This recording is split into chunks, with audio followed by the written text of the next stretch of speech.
जय गुरुदेव, जय माता जी, जय गायत्री माता, गुरुदेव माता जी और गायत्री माता जी की सूक्ष्म उपस्थिति में आगे श्रीमद् भागवतम में लिखा है, इस दृश्य जगत का विलय दो प्रकार से होता है। हर 100 सौर वर्षों के पश्चात जब एक ब्रह्मांड विशेष के स्वामी ब्रह्मा शयन करते हैं, तब एक प्रलय होता है। ब्रह्मा की 100 वर्ष की आयु के अंत में हमारी गणना के अनुसार कुछ सौर वर्ष हैं। संपूर्ण ब्रह्मांड का रूप पूर्ण प्रलय होता है और दोनों ही बार महत्त तत्व अर्थात भौतिक शक्ति तथा जीव तत्व अर्थात तटस्था शक्ति श्री भगवान के शरीर में लीन हो जाती है।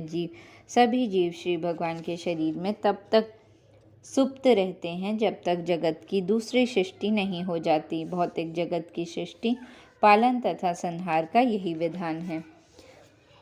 श्री भगवान द्वारा गतिमान किए जाने पर भौतिक प्रकृति के 3 गुणों की अंतःक्रिया से भौतिक सृष्टि होती है। इसलिए यहाँ पर कहा गया है कि भौतिक प्रकृति के तीनों गुणों के गतिमान होने के पूर्व श्री भगवान विद्यमान थे।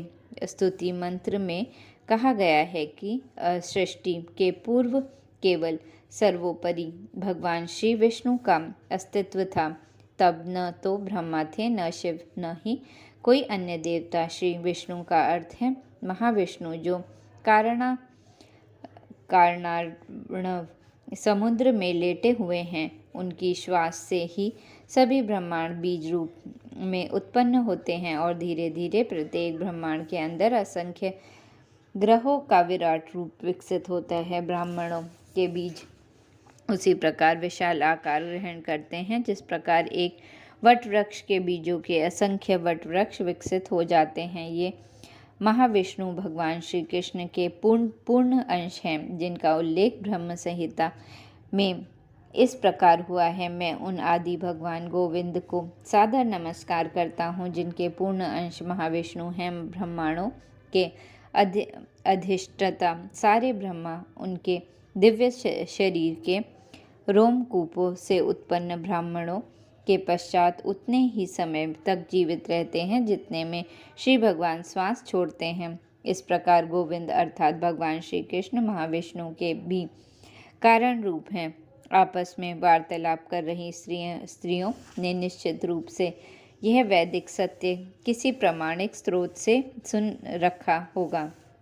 प्रामाणिक स्रोत ही दिव्य विषयों के सही ज्ञान पाने का एकमात्र साधन होता है। इसका कोई विलय नहीं है। महाविष्णु के शरीर में जीवों का प्रवेश ब्रह्मा के 100 वर्ष पश्चात स्वतः हो जाता है।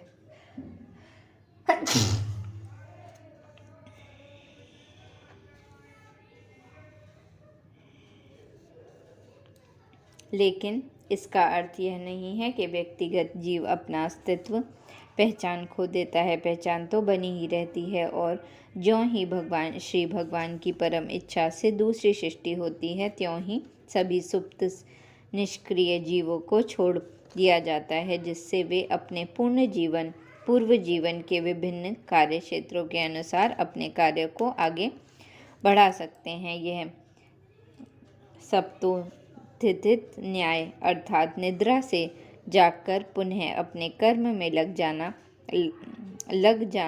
कहलाता है। रात्रि में जब मनुष्य सोता है तब वह यह भूल जाता है कि वह कौन है, उसका क्या कर्तव्य है, और वह जागते समय की सारी बातें भूल जाता है। किंतु ज्यों ही वह नींद से उठता है तो उसे जो कुछ करना होता है वह स्मरण हो आता है और वह फिर अपने कार्यकलापों में लग जाता है। सभी जीव की भी प्रलय के समय महाविष्णु के शरीर में लीन रहते हैं, किंतु जो ही दूसरी सृष्टि होती है वे उठकर अपना अधूरा काम पूरा करने लगते हैं। इसकी पुष्टि श्रीमद् भागवत गीता में भी हुई है। सृजनात्मक शक्ति के सक्रिय अवस्था में आने से पूर्व श्री भगवान का अस्तित्व था। श्री भगवान भौतिक शक्ति से उत्पन्न नहीं हुए हैं। उनका शरीर पूर्ण रूप से आध्यात्मिक है और उनके शरीर तथा उनमें कोई अंतर नहीं है। सृष्टि के पूर्व श्री भगवान अपने परम धाम में रहते हैं, जो परम पूर्ण और अद्वितीय है। जय गुरुदेव, जय माता जी, जय गायत्री माता।